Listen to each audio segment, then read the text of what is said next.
Welcome to part 3. This is going to be all about pricing, how to create profit with pricing. This is my favorite one of all, like, of the 3 chapters that we're doing, the 3 parts that we've been doing in this series. If you could choose one tool to implement, I would pick this one every time. I'm gonna hopefully make that clear about why it's so impactful and so beneficial. And so this is going to be like a short, punchy end to the series, but I think it's going to be powerful for you. So this is by far the largest lever you have to affect profit. And when you work to reduce the cost side, that's what we've been doing in part 1 and part 2. We've just been working on the cost side of the equation. The benefit is capped over there. I'm gonna show you how to sort of visualize that on the next slide. There's a floor to the benefit because you can only reduce the expense so far. So first of all, it's going to cost something. The thing that you do is going to cost something. But even if you reduce the cost to 0, you can only go to 0. So you're starting somewhere with the price that you sell the thing. And then to date, we've been sort of managing the cost to sell the thing. And even if you reduce the cost to 0, that's the territory that you've gained. I'm going to show you what I mean by that. So if you look at the diagram here, so we have the cost of the thing. So let's pretend in this scenario, looking at the left-hand side of this diagram, the cost to produce the thing is $5. You can only reduce that to 0. So there's $5 of pickup there, which is significant. But on the pricing side, if you're raising the price, you can raise it to 500. If you're selling the thing for $5 and you're just trying to gain additional profit by raising the price, there's no ceiling there. I mean, your only ceiling is perceived value. And so the limitation isn't mathematical anymore, it's psychological, which is territory that I love to be in, because it gets in you're in the mindset of the seller, you're in the mindset of the buyer, and you don't have a mathematical constraint. So what I mean by that is, like, if you had something that you're selling at $5, hypothetically you could sell that at $500. That's 100x where you started, which is obviously massive. And so we're going to continue to sort of refer back to that, the visualization and that concept, as we go through this. Okay, so let's look at the mathematical benefit of raising prices on you that raising prices can have on your business. So we had this framework in part 2. These are the financials of a business that's doing $500,000 in revenue. So this is the monthly expression of that in monthly values. So so that's at the top, and then going down to the bottom left under project, that's what you have in a scenario that we created where we've sort of broken it up into like a project-based scenario. So we've taken those monthly numbers and say, okay, so let's pretend your business does project-based work, and we've reduced it into 4 projects. Like, we've divided it by 4. That's what the economics would look like, because that's relatable to a lot of our business owners and sort of like how they're managing their businesses and sort of like what the unit sizes are. So in that scenario, we said, okay, so we've started this by saying, like, these numbers reflect the sort of like original sin scenario that we started this whole work with. So that, remember where you were sell the thing for $10 and you keep $1, that's what a 10% profit margin business looks like. So I've retained that here, sort of like for the example. So we go down to project and we see, okay, cost of goods sold 60%, $6,250, gross profit of $4,167, operating expense of $3,125. That reflects those values of the percentages to end up with a 10% net profit business. Okay, go over to where I've indicated a change. The only thing I've changed here is the price of that project, and I've changed it by 5%. It's a very small amount of money. And you can see going down what happens here. Look at the percentages. Look at how the percentages change. and you start to sort of understand why this is a powerful concept. So because the price of the project went up, it dilutes the cost. And you can see that's why the percentages, the cost percentages, you can see cost of goods sold doesn't change. It goes 6250, just going horizontally left to right, 6250. But the 6250 is worth less because it's 57% of revenue instead of 60% of revenue. So we didn't do anything to the cost, but because the project is priced higher, it's worth more. And you can see that's how the math is working, sort of like in a double, it has like a 2x like effect there. Not 2x literally, but sort of like there's a two-part advantage to that is what I mean. So there's the pricing advantage, and then there's the fact that you're sort of like seeing those expenses reduced in the context of that price change. So to make a meaningful change to profit on the cost side, we, in the first chapter, we went line by line and reduced like 4 expenses by 10%. And then we talked about reducing direct costs by 10% to get some of these mathematical advantages on the cost side. But on the pricing side, we've done like a lot less work. All we did is raise the price by 5%. So let's take a look. This is the same. So what we're talking about here in this example is like sort of showing what happens when we raise the prices and reduce the costs. So this is sort of like a summation of all the work that we've done in the first two parts, plus this additional, pricing emphasis. So again, with raising prices, the math works more effectively to your benefit because of what I described on the on sort of like the cost dilution side as well as raising prices. So look what it can do, the big picture. So we use this framework. We keep referring to this $500,000 a year business, $500,000 in revenue. We talked about this in part 2. So that's the monthly expression of it at the top. And you can see I have these little visualizations that have accompanied us. They've been sort of like our accompaniment for each part 1 and part 2. But I like it because you can just it tracks back to that original framework that we've talked about. So going from month down to the left to operating expense, you can see which filter we're targeting here. And that's what we did in the first in part 1.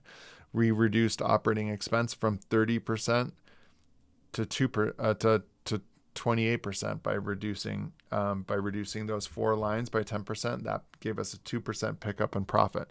So we went from a 10% profit business to a 12% profit by affecting operating expense by those 4 lines. Then we go over to the right to gross margin, and we chipped away at the direct costs.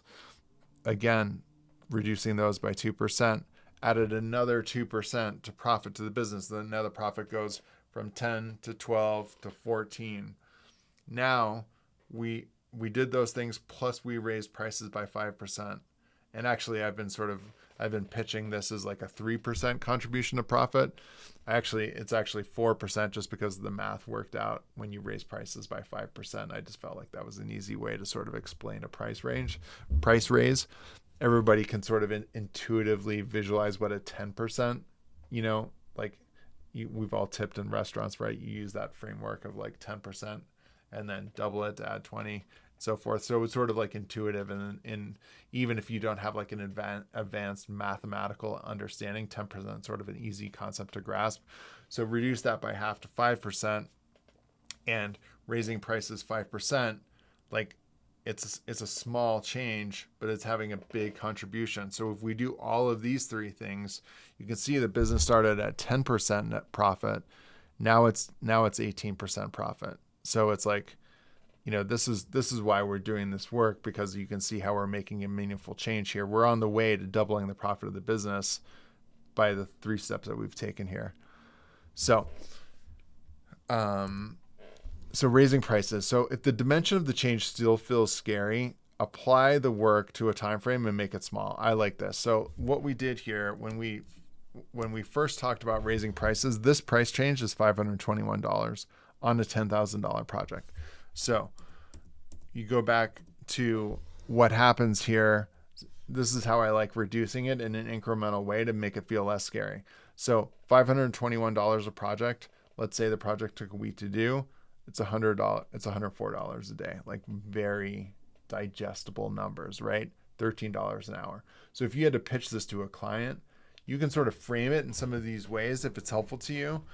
But mostly, like, it's helpful for you to get like your head in the game. Like, this isn't a big deal. This is not a big change that we're making. By the way, this is not in the PDF. But if you've been in business over the last couple of years, I mean, your prices due to inflation have been rising, like 10%, no problem. So you need to be making these changes on a regular basis just to keep pace with things, not only just to keep your head above water, let alone like gain ground. So with these three incremental moves, you add 7%, okay, 8% with the 5% change. Or you can just raise prices by 10% and get the same result. So we approached this in 3 steps, with 2 steps on the cost side, part 1 and part 2, and then sort of like grand finale of raising prices in part 3.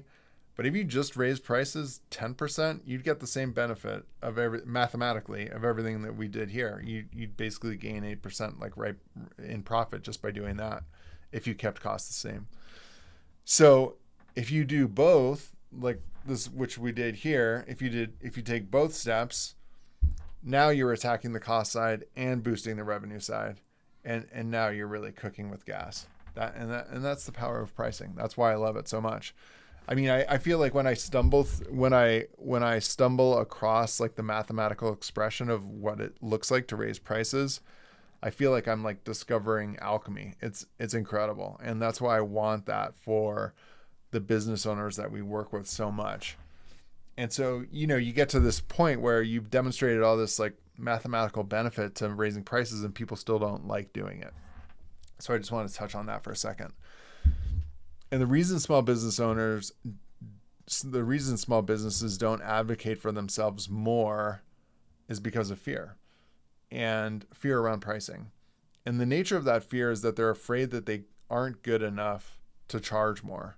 So if you think about your business and the thing that you do, if you were ultimately confident about the thing that you do, like ultimately confident, I mean, you would have no problem like sort of naming your price, right? And so the way I sort of like use an example to exaggerate this concept is like, imagine if you were given a house that was worth $1 million and you said like, you have to sell this for 500,000. I mean, you would just be like staggering around, like you would be just like, it would be so easy for you to do it because you would be beside yourself with the knowledge of the value of the circumstance that you had. Like the first person that bought, you'd just be like, I mean, you gotta buy this thing. And like, that's the confidence that I want small business owners to approach this pricing exercise with, because it's so powerful for your business. I mean, you just gotta do it. So when we sort of tie it all together, and we got the 2% from the operating expense, we got 2% from the gross margin, and we got 4% from the price increase. Again, it's simple. It's not easy. It's not easy to be consistent. And these are the kinds of behaviors that separate you from the masses. So many small businesses have the same financial characteristics, and you got to take these steps to separate yourself and distinguish yourself. So it's about making a big deal about the small things and doing it over and over again. I mean, and this is how I feel. You do hard things to run your small business all the time. Why not do the hard thing that's going to solve the problem? Like every day in small business, it's a grind, right? There's a new problem to solve, a new client issue, a new employee issue. So like this fits in with all of that. You're doing this stuff anyway. This stuff is hard. It's hard territory, and it's a credit to you that you're in the game. But like, you got to just take a stand in this territory to make the hard stuff worth it, to make the grind worthwhile. So you've got this. We're here to help. There's 4 different ways to work with us.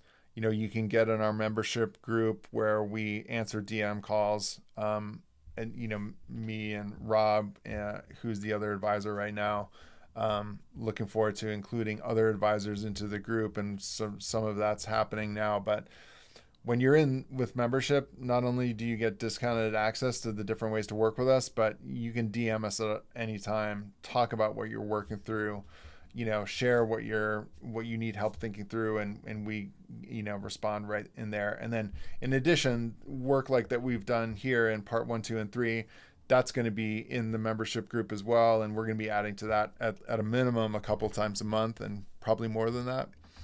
And then we have analysis where we do financial analysis on your business, and share like a Loom video with you for how that looks and what is occurring to us, as we see things through a financial lens. And then we do the advisory work, which we've been doing sort of ever since we started this business. And that's where you can get on a call with Rob or I, and and talk through in a really like custom way, the problems you're working through. And you can reach out to me to get an understanding for all of those things. If you're really, if you're really on fire and you have some sort of like big capital management issues, fractional CFO might be right for you. But that's sort of, that's a pretty custom deal. But we're happy to offer services on that basis too. So really enjoyed taking you through what I think is like a powerful framework to steer your business, and hope this has been helpful to you. Thanks a lot.